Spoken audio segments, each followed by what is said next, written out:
There is bread on the board in front of you, and you are going to eat it, and you already know it will not be enough. Break it open. There is no wheat in that gray crumb.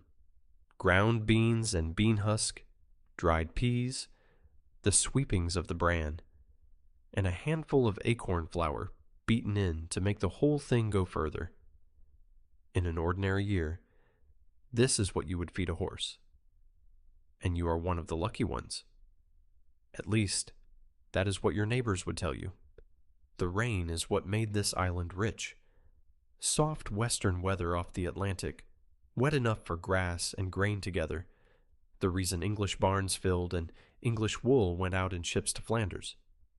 Rain was the blessing. Rain was the whole arrangement. In the year 1315, that same rain arrived in May and did not stop. Historians would eventually name these the Great Famine years.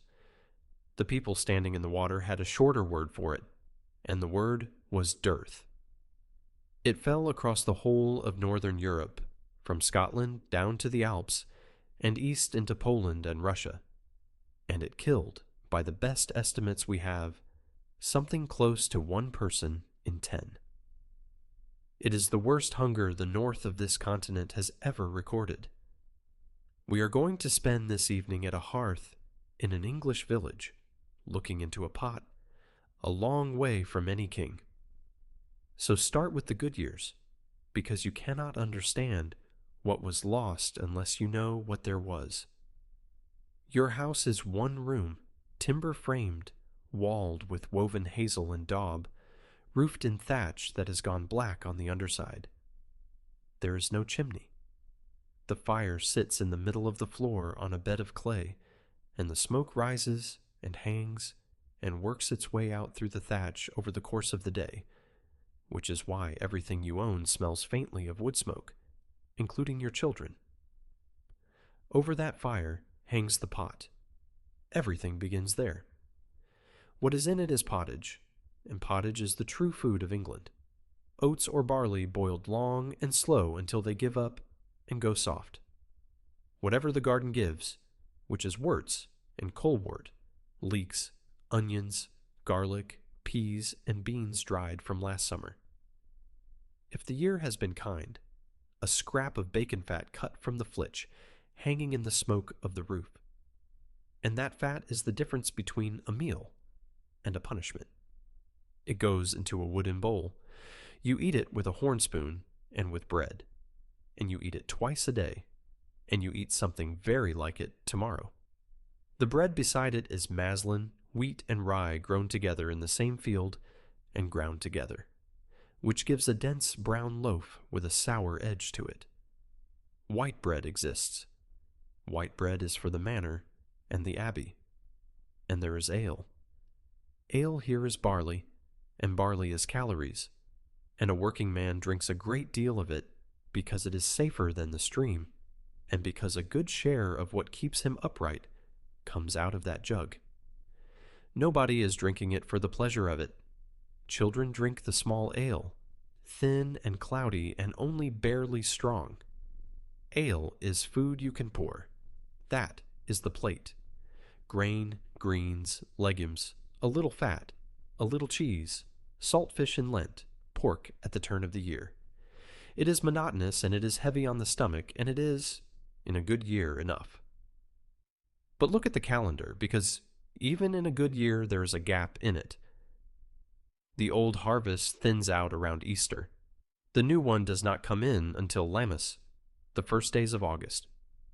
Those months between are what the countryside knows as the hungry gap, and every household on this island has learned to lean through it on stored peas, on the last of the bacon, on whatever the hedges are willing to give. The margin is thin. It has always been thin. Now take that thin margin and put 2 years of rain on top of it. It comes in the spring of 1315 and it settles in like a tenant. The rain falls on the standing corn and the corn goes flat. The fields turn to a slurry that the oxen cannot draw a plow through. Hay is cut, and then it will not cure, because curing wants sun. and there is no sun, so it blackens in the field, and the winter fodder is gone before winter arrives. In Yorkshire, the low ground floods, and the fish ponds on the foss simply wash away. Grain is carried indoors and kept in pots and jars to try to keep it dry, and it is still damp when it goes into the sack. Here is what that means in the only arithmetic that mattered. When you sow a field, you are lending seed to the ground and waiting to see what it gives back. In a good English year, the ground gives back perhaps 7 grains for every one you buried. In a poor year, 2, and one of those 2 is not food at all, because it has to go straight back into the sack for next spring. In 1315, there were places where the ground gave back less than it had been given. Read that arithmetic slowly, and you can see the 2 years ahead of these people as clearly as they could not. Now, the loaf begins to change, and this is the part that people forget when they picture a famine. Nobody wakes up one morning to an empty table. The table empties by degrees, and the first degree is the bread telling on itself. By law, the size of a loaf is tied to the price of grain, under the assize that every borough baker works to. Grain climbs, and so the loaf shrinks. The penny loaf gets smaller through the summer, and smaller again, and there is nothing dishonest about it.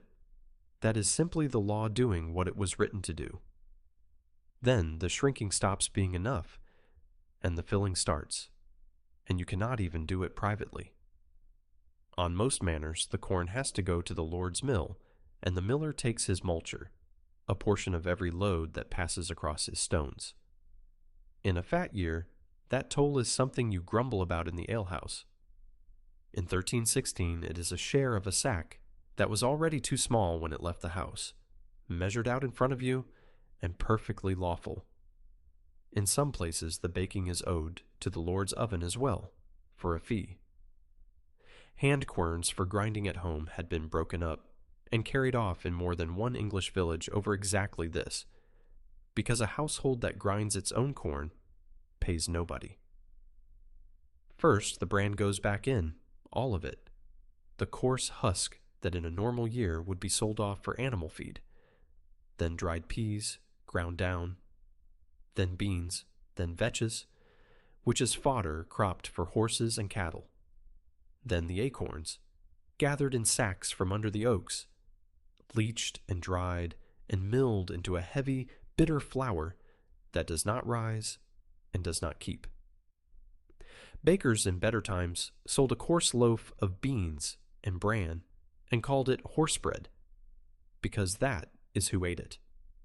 By the second winter, horse bread is what is on the board, and you are grateful for it. There is a detail here that almost nobody noticed at the time.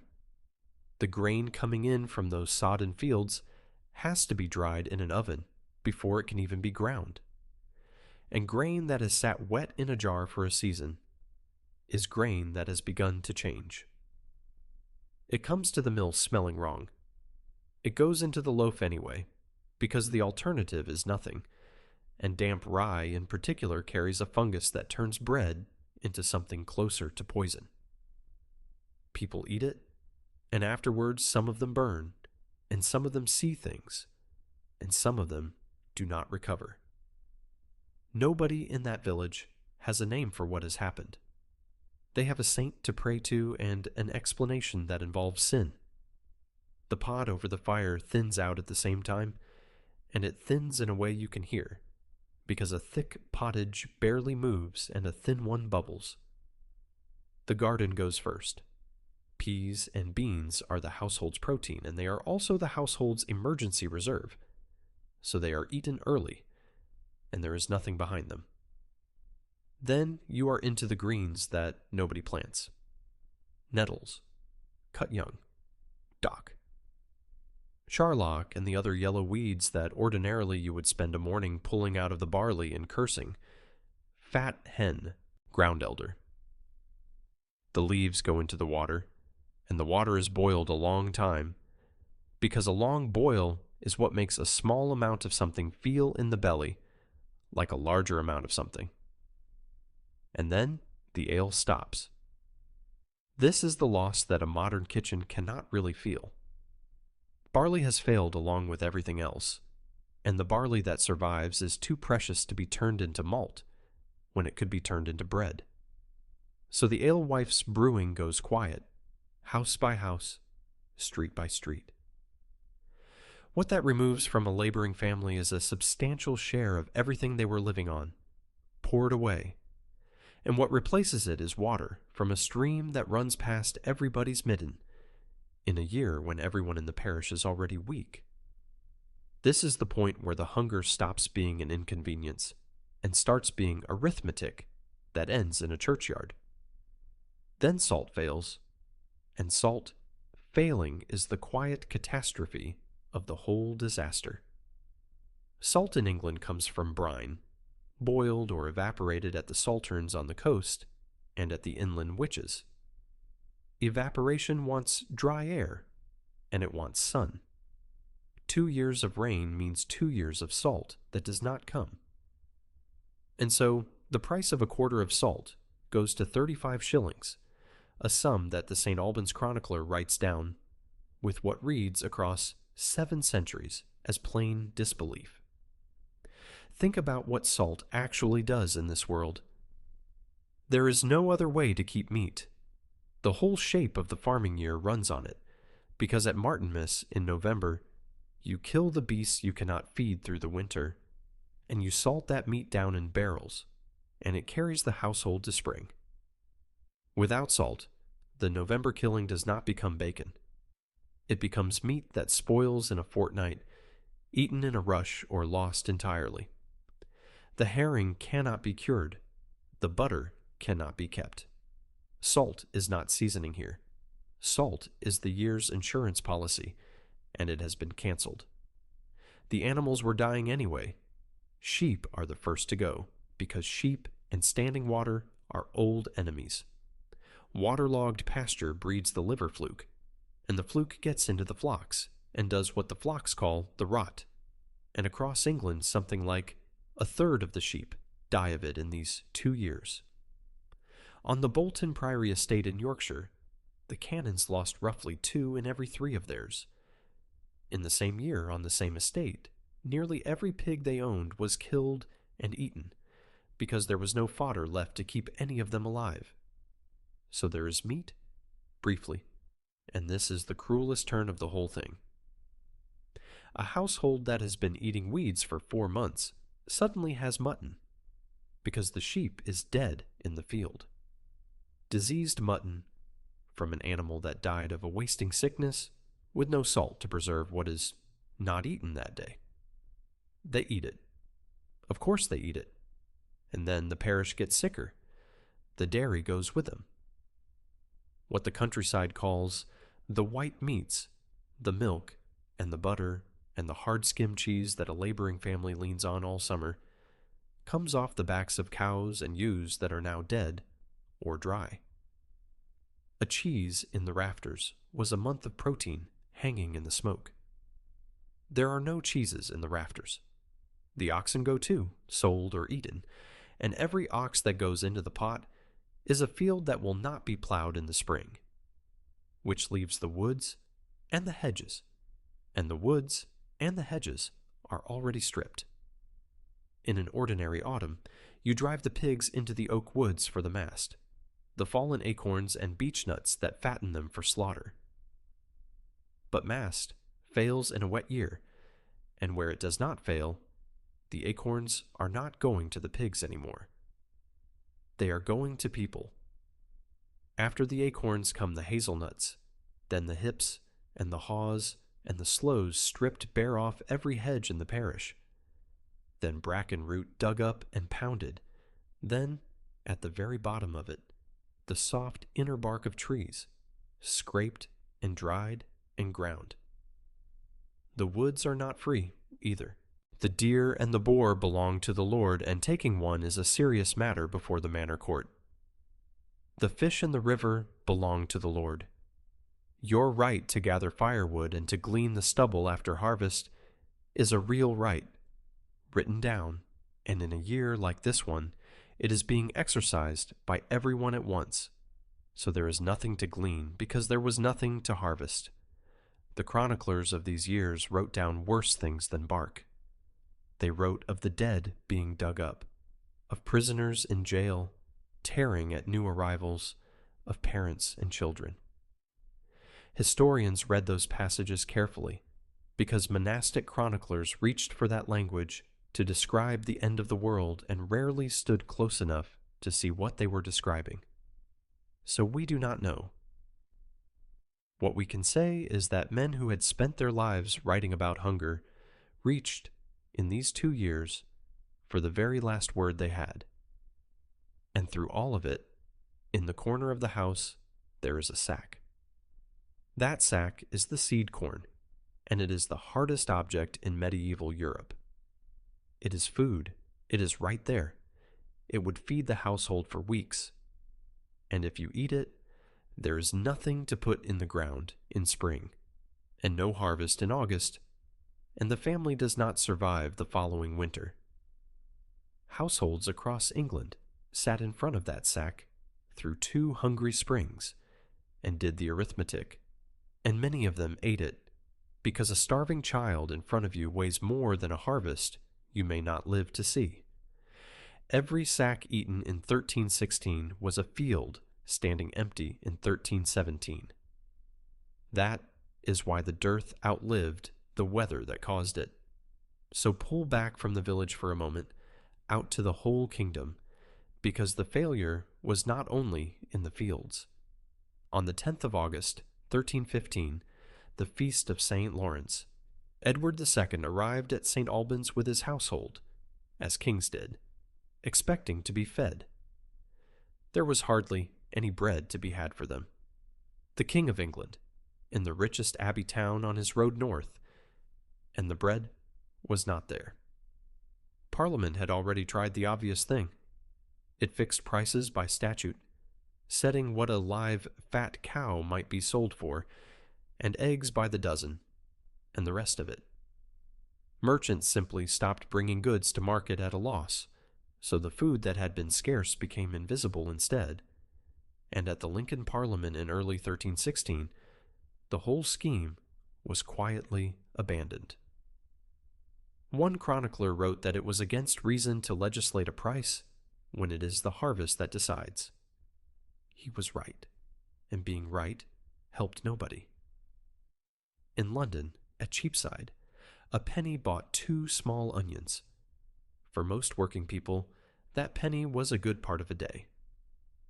The Archbishop of Canterbury ordered solemn processions through the parishes to ask God to lift it, and the tithe was still owed, and the rent was still owed, and the Harriet still fell due when a tenant died, which in those years was often. So the King of England went hungry for an evening at St. Albans, and the cottager went hungry for 2 years. Rank did not stop the rain. It only decided who had something left when it finally stopped. If you have stayed with me this far, then you already understand something the 14th century understood in its bones, which is that food sits underneath every other subject there is. If this reconstruction has been worth your evening, a comment or a subscription tells the channel to keep making them, and to keep making them slowly. Now, let us return to the fields, because while Westminster was fixing prices and Lincoln was unfixing them again, the sky over England was quietly doing the one thing no parliament could legislate. It stopped raining. In the summer of 1317 the weather turned, and a harvest came in, and after 2 years of gray, the corn stood up in the fields and ripened, and you can feel the relief coming off the records, except that the seed was gone, and the oxen were gone, and the people were too weak to work the ground properly, and it was not over. In 1319 a cattle pestilence came into England, almost certainly the disease we now call rinderpest, and it took something close to 3 in every 5 cattle in England and Wales. The abbot of Ramsey wrote to the king that a sudden pestilence had struck his animals, and they lay dead in such numbers that the air itself was infected by the stench of them, and that he feared a pestilence among people would follow. The St. Albans chronicler recorded that the dogs and the birds that fed on the swollen carcasses in the fields swelled up and died as well. The food supply of England did not come properly right again until around 1325. 10 years. A child born at the start of it who lived to the end of it had never once eaten a full year. But some of them did live to the end of it. That is the thing worth carrying out of this. Somewhere in the late summer of 1317, in a village whose name we do not know, a woman took a loaf out of the ashes that was made of nothing but grain. No beans in it, no bran sweepings, no bitter acorn flour, no bark. Just bread, the way bread is supposed to be. And she broke it and gave it to her children, and they would have tasted the difference immediately. We do not have her name. We never will. She is one of the millions of ordinary people who are the actual content of the past, and whose whole legacy is that the line did not stop with them. And that line runs to you. Every single person watching this is the end of an unbroken chain of people who found something to eat in the worst year of their lives. Not one of your ancestors starved to death before they had children. Not one. That is a hard genealogical fact with nothing sentimental about it, and it means that somewhere behind you there is a person who ate the acorn bread and got up the next morning anyway. So the next time you stand at an open fridge at 11 at night, mildly disappointed by the options, hold that for a second. The salt in the cupboard that you have never once thought about. The bread you will throw out on Thursday because it went stale. All of it would have been beyond the imagining of the people whose survival is the only reason you are standing there at all. They got up.